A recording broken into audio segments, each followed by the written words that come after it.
Hello friends, welcome to Maitri's world. చింతకాయతో చారు చేసుకుందామండి.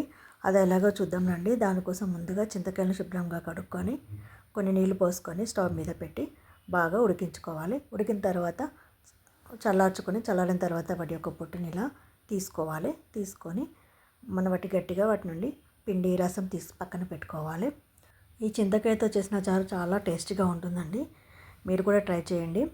దానికోసం ఒక గిన్నె పెట్టుకొని గిన్నె వేడెక్కాక ఆయిల్ వేసుకొని ఆయిల్ బాగా వేడెక్కాక ఆవాలు, జీలకర్రను కూడా వేసుకొని తర్వాత పచ్చిమిర్చిని కూడా వేసుకొని కాస్త ఫ్రై చేసుకోవాలి. పచ్చిమిర్చి కూడా ఫ్రై అయిన తర్వాత మనం దంచి ఉంచుకున్నటువంటి వెల్లుల్లిని కూడా వేసుకొని బాగా ఫ్రై చేసుకోవాలి. తర్వాత కరివేపాకు, కొన్ని ఎండుమిర్చి కూడా వేసుకొని తర్వాత పసుపును వేసుకొని బాగా కలిపి ఇవి కాస్త ఫ్రై చేసుకోవాలి.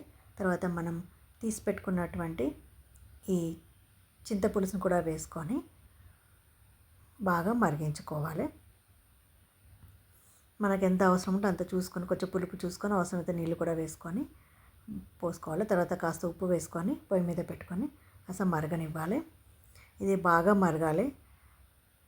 తర్వాత దీనిలోకి వేయించి పెట్టుకున్నటువంటి జీలకర్ర మెంతుల పొడిని కూడా వేసుకోవాలి. అంటే ఇది పుల్లగా ఉంటుంది కాబట్టి కొంచెం జీలకర్ర మెంతుల పొడి వేస్తే మంచి టేస్ట్ వస్తుంది కాబట్టి అలా వేసుకోవాలి. తర్వాత బాగా మరిగించుకోవాలి. బాగా మరిగిన తర్వాత కొంచెం ధనియాల పొడి కూడా వేసుకొని మరి కాసేపు మరిగించుకోవాలి. అంతే అండి, వేడి వేడి పుల్లటి చింతకాయ చారు రెడీ. కనుక మీకు నచ్చినట్టయితే లైక్ చేయండి, షేర్ చేయండి, మరి సబ్స్క్రైబ్ చేయడం మాత్రం మర్చిపోకండి.